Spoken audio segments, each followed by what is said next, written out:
कार्यकारी अध्यक्ष भास्कर माणकेश्वर यांच्यासह इतर मान्यवरही उपस्थित होते। गणपतीच्या आगमनाला अवघे काही दिवस राहिलेत। लहान मुलांमध्ये गणेशोत्सवाचा मोठा उत्साह दिसून येतोय। गणेश मूर्ती बनवण्याच्या कामालाही आता वेग आलाय।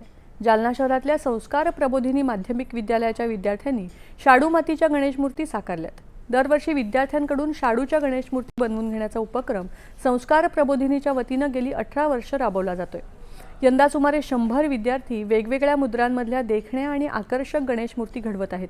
जालना शहरातले मूर्तिकार वैभव गोंदेकर हे विद्यार्थ्यांना मार्गदर्शन करतात। शाडूपासून मूर्ती तयार केल्यानंतर त्यावर रंगकामही केलं जाणार आहे। तयार केलेल्या गणेश मूर्ती विद्यार्थी आपापल्या घरी घेऊन जाणार असून गणेश चतुर्थीला त्यांची प्राणप्रतिष्ठा करणार आहेत। 10 दिवस पूजा केल्यानंतर या मूर्तींचं घरीच विसर्जन करून जलप्रदूषण रोखण्याचा आणि पर्यावरण संवर्धनाचा संदेश दिला जाणार आहे।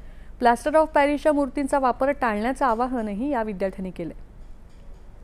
आम्ही सर्वांनी पर्यावरणाचं रक्षण कसं करायचं ह्याच्यासाठी आम्ही आमच्या हाताने शाडू मातीचा म्हणजे प्लास्टर ऑफ पॅरिस न वापरता शाडू मातीचा पर्यावरणासाठी चांगला असलेला गणपती बनवत आहे।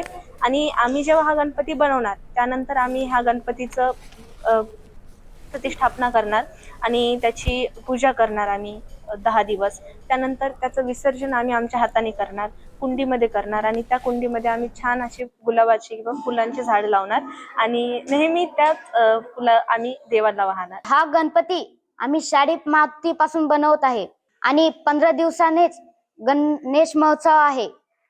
तर आम्ही हाच गणपती घरी नेऊन याची स्थापना करणार आहे आणि विसर्जन ही करून आम्ही आमच्या घरीच कुंडीत टाकणार आणि त्याच्यात झाड लावणार, जेणेकरून निसर्गाला हानी पोचणार नाही आणि गणपती उत्सव मोठ्या आनंदात आणि निसर्गाला कसली हानी न होता साजरा केला जाईल आणि गणपती बाप्पाला नक्कीच आपला गर्व असेल की आपण निसर्गाला हानी पोचत।